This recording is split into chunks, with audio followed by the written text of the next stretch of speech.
Welcome to Optimal Game State. This is just a short video to look at the new announcements for Warhammer Underworlds.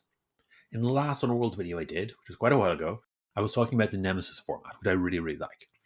That solved one of the big problems around the massive collection of cards you needed to get to play competitively. Since then, I have picked up and painted many Underworld warbands, even hit eBay and got the cards for a few of the warbands that I only had the models for. But I haven't actually played a lot of games in all that time. Now, I do think Underworlds is a fantastic game, but usually I end up using Warcry as an intro game because basically the Underworlds cards are an extra learning challenge for new players, and they're kind of key to the whole experience. So it is something that I think you have to be dedicated to and kind of invested in. Now, this new format from GW doesn't change that at all, but it does fix a few of the other problems. Now, I suspect that these changes aren't going to be very popular with the existing fans. Long term, though, I do think these are good changes. The problems they're fixing, you see, aren't anything to do with the players or the game. Instead, these changes seem to be focused on resolving issues of production for Games Workshop. Alright, so let's try to break that down. First up, we're going to look at how the existing decks work. And basically, the new approach is to move over to essentially a universal rivals only format. Okay, so in the current format, each warband has its own deck with its own cards. Then there are universal rivals decks. So there are two main formats of note.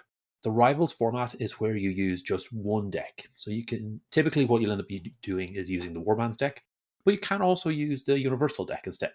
That second option is there for some of the really old warbands where the cards unique to them can't actually build a legal deck. On the right hand side is my preferred option, which is Nemesis, where you take the warbands deck and one of the universal decks and you build a deck out of that. So obviously the more universal decks you have, the more combinations you get for that individual warband, which is quite interesting. With these changes, we are still going to be getting cards, but they will only be universal decks rather than warband specific. Now, they did mention that the warbands will be split into 4 different types, but didn't really go further into that. I suspect down the line we might see universal decks specific to one of those 4, which could be an interesting way of doing things. So, yeah, I'm not sure what all the symbols mean, but that sword and hammer on top left, if your warband is one of those, then there might be a deck specific to that only warband of that type could take. Again, we haven't heard any announcement on that, so it's just speculation at that point. Now, this particular change, I think, is to cut costs for GW. So what they are able to do is they're able to produce the warband without having a deck in it. But there's another thing happening here. If you look at the art on these, you can see that the art is no longer an image designed by an artist. Now it is a shot of painted miniatures from a studio. Now, personally, I think this looks great. I quite like this change. But to me, I think it's clear it's for cost cutting. The in-studio photos are going to be a lot cheaper than even having an in-house artist and an art director working through them. So we've got 2 big savings for GW. Warbands don't come with card decks, and the universal decks don't require their own artwork. Okay, since warbands do not have their own deck, we need something else to kind of set them apart from each other. Proposal here, or what they're going to go with, is to have all of that uniqueness of the warband wrapped up into this one single warband war scroll card. So on the front, it has the Inspire mechanic, that's the top left with the yellow. And then it's got all the various special abilities for the fighters. And then on the back, they've actually just got a big picture of the warband. The abilities we can see here on screen, the ones on the right at least, do all have a circle next to them. Not really sure what that means. On the bigger board image, we did have some orange or green tokens next to them. So maybe this is a spot where you can record that they've been used, or maybe there's some sort of mechanic for powering them up and using them. Anyway, we'll see as that rolls out. But the key part here is all of what used to be unique and the deck specific cards have all been kind of rolled into this. There's kind of 2 halves to that. One is they are going to be active. They are going to be around. You don't have to draw the card and then use it. But yeah, at the same time, there's less to it. If we look at the fighter cards, we can see that they do not have any text beyond the name. So they just have symbols and numbers. So on the left, we've got move, defense, wounds, and something new that uses the glory symbol. So I think what this might be is the amount of glory you get for killing this particular fighter. On the right, we have the warband symbol, top right, and then have the leader symbol. So here we could have some other symbols in there. Down at the bottom, we have the attack profiles, so range, dice rolls, and damage. Now, often with these, there would have been a keyword underneath those to indicate a special rule for the attack. Now, maybe they're gone, or maybe there'll be a new way of doing it. It's hard to know. I suspect there is room on the right-hand side to add a few extra icons or two, and then maybe in the rulebook they'll explain what those icons are. For GW, these cards are all language agnostic, so they don't need to print different cards for different language markets, which is a big win. They already do this with Warcry, where you get one card for each fighter that has no names on it whatsoever, not even the actual name of the fighter, which is a little frustrating, but that's aside. And then they've got multiple of those warband cards. So in this case, it'll be the War Scrolls. One for each language. Basically, you buy your kit, and then you dump 9 of them or whatever. You just hold on to the one that you actually are going to be using. Because we don't have that warbands deck, that is going to significantly reduce the cost in producing or reprinting some of these Underworld warbands. So GW will be significantly saving, in comparison with how they've previously been producing them. Now, I'd love to think that they'll pass those savings on to us, but this is GW, so I doubt it. If, and this is a big if the bookkeepers in GW have determined that sales have dropped because the cost is too expensive, that's always a balancing game that I think they're trying to assess. We might see a price drop with the new warbands. I doubt it though, and even if we do see a price drop, I think we are still going to see GW reap a profit out of this particular change. But that's where it is. The big win for us as players is, of course, that it'll make it easier for GW to keep producing warbands, as they won't be reliant on printing cards in China. And that means they'll be able to keep more warbands in stock at a time. We are going to get rules for the 58 existing warbands, which is crazy when you think about it. Although it does look like 16 are not going to get digital releases, but they are going to get physical releases instead. I might pick that up wrong.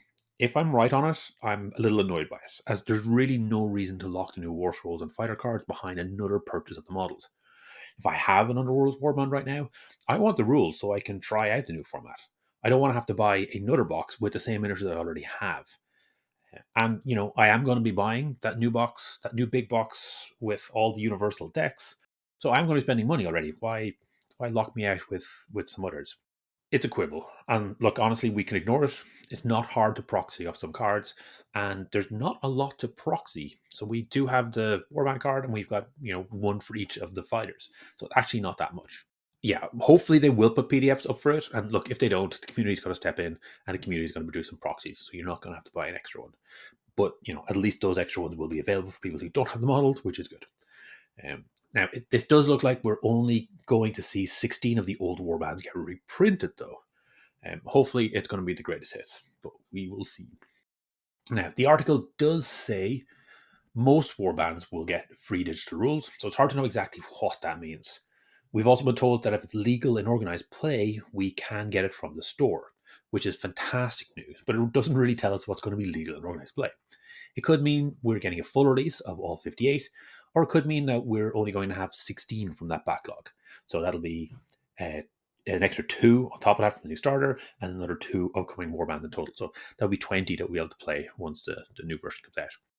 Now, Mike from the YouTube channel 3 Heroes and 1 Chaff did go through the card art and found 14 potential warbands that could be reprints from that 16. So we think it's probably going to be these on the right, and then an extra 2, whatever they might be. But obviously there's no guarantees, it's just speculation. Either way, if it's possible to buy 20 warbands at a time on the Warhammer website, that's massive. Up to now, the model has basically been buy it on release, and if you don't, and it turns out to be a good warband, then it's gone. It'll be out of stock, and they're not going to restock it for ages, if ever. Often, I think the ones that kind of stuck around were the ones that weren't very thematic or weren't very good, and then no one really wanted to get them, so they just kind of lingered.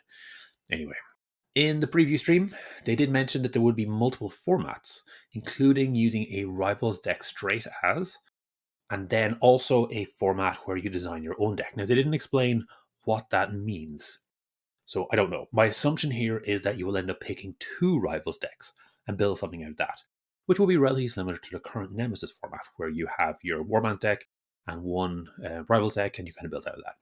Assuming the Warband War Scrolls have a different amount of variety, that could still be enough to get a good range of decks out of it. So, there's still hope for a decent amount of variety.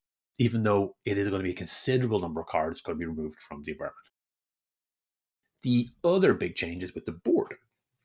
I have to admit, I really like this new board. As you can see, it's almost square, and it's roughly the same size as two of the current boards joined together on long edges. Maybe it's a little bit bigger. Feel free to count the hexes. Now, I am assuming here that hex size is still the same at 2 inches. That could have changed.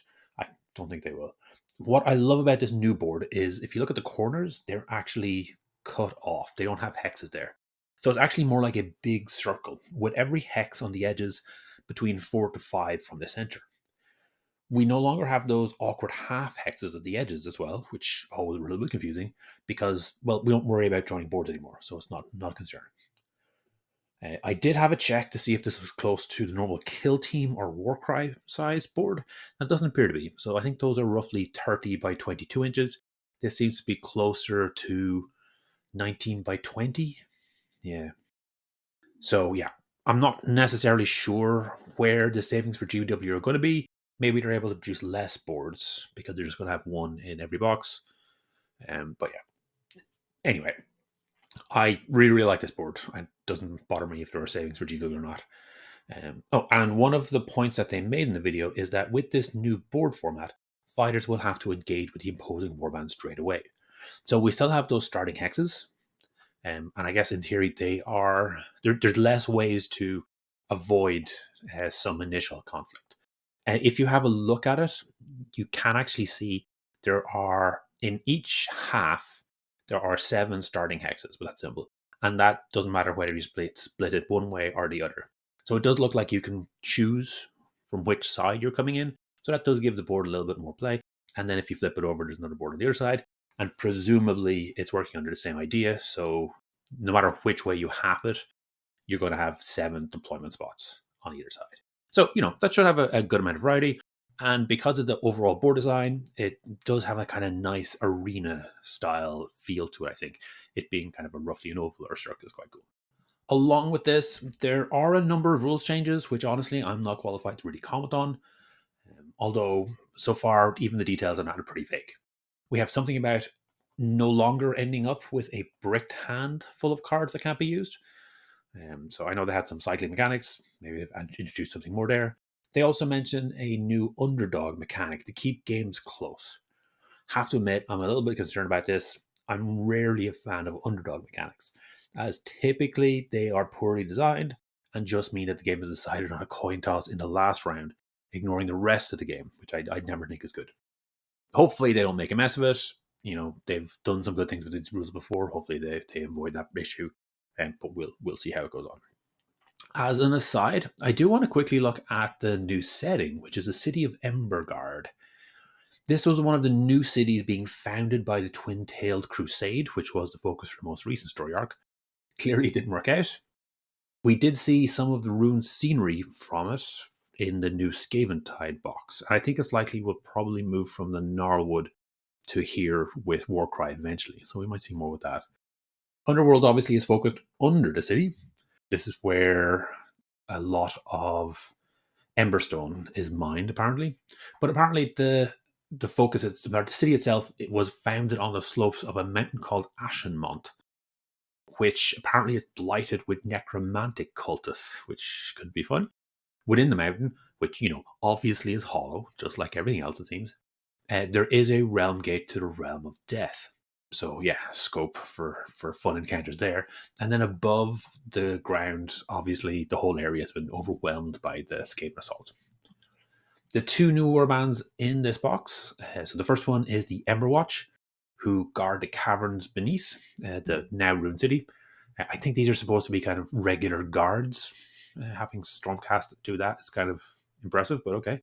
The fur cloaks and bows suggested from the Vanguard Chamber, who are the hunters and scouts of the Stormcast. Facing against them are the Tunnel Pack, who are Skaven from Clan Scryer, and they are infamous for their engineering. So they are seeking the Emberstone, which was quarried beneath the city, no doubt to power some destructive weapons. Now, Emberstone is the realm stone of Akshi. So what it is it's a coalesced magical form of fire in a rock. It looks like a burning coal that never fades, or it can also appear as blue prisms of crystal. And both of them seethe with anger and heat. So it burns eternally and radiates heat, both literally and metaphorically, as it also stokes up emotions, so like rage, pride, or even love. It obviously is fantastic for weapons, but it also has other uses.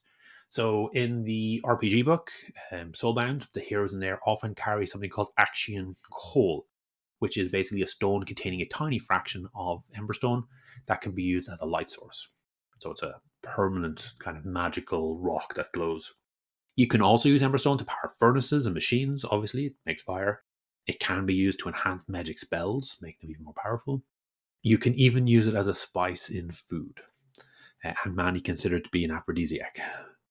Extended use of this, however, is dangerous. Natives have actually believe Emberstone is powered by the soul of the user, and those who carry it for too long eventually find themselves burnt out, as the emotions are just running too hot, and eventually you've just got someone seething with hatred but with no energy to do anything but lie on the floor. That was the background. The focus, obviously, of this video was to look at the new format, and I think at this point, I feel like I've made the case that the changes are really there for GW rather than players. Now, that's not necessarily a bad thing. One of the big issues with Underworlds has been the stock, or the lack of it. I'm sure many new players never even started since they couldn't actually get the warband they wanted and didn't like the ones that were available. As an aside, as the Underworld warbands have rules for Warcry, this has also been an issue there, where there are some very, very competitive models from the Underworlds line that are unavailable because GW haven't been keeping up with selling them. So, if they do nothing else, keeping warbands available for sale will be a massive win for the community and for the players. If that means we lose warband decks to make production a little bit cheaper for GW, then honestly, that's fine for me. Like they've done with Kill Team, though, this means they're only going to be supporting the warbands they're selling. So, a number of warbands from the initial set of PDFs, so they are going to support all of them, they're probably going to go into legacy over the next few years. Now, currently, you can still play, like if we look here, we've got my Fire Slayers. I can still play those in the competitive scene. However, they're pretty terrible at it. They're not, they, they, they haven't really been supported. They haven't really been balanced because, they've just kind of fallen behind all of the others. And even though they're legal, were they really being supported? I don't think so. So at least now, with this proposed change, we're going to have a wider range of warbands available, and changes to balance them just have to focus on the fighter cards and warband scrolls, rather than having to look at decks. That means for a year at least, those half-naked dwarfs are going to have a competitive war scroll on profiles, and, could hit the table again. And seriously, that's a really, really big win. This is also the second game after Kill Team, I believe, where GW have committed to maintaining stock for games they support. Now, I might be reading into that a little bit too much, as really all they're saying is that they're going to support the factions they're selling. But surely that means they're going to be selling the factions they're supporting, right? Both Kill Team and Underworlds have suffered due to stock issues. And if GW can resolve that, even if we lose a few factions we love, then honestly, the player base and everyone is going to win. So those are my thoughts on it. If you've got anything you disagree with or anything I've missed or you think that could be interesting, please drop a comment. I always love being corrected. I will be picking up this box. I do think it looks super interesting. We'll see how much I play it, if at all. As I said, I have a lot of it, but find it challenging to introduce new people to it when there are other options. But yeah, I do love it. I think it's a great game. And I'm looking forward to its release. Thanks for making it all the way to the end. Hopefully you enjoyed this video. Each week I put up a new video talking about one of Games Workshop's specialist games. The goal is always to try and make the best possible two-player experience. If this is something you'd find interesting, please subscribe to the channel and comment to let me know what you'd like to see in future.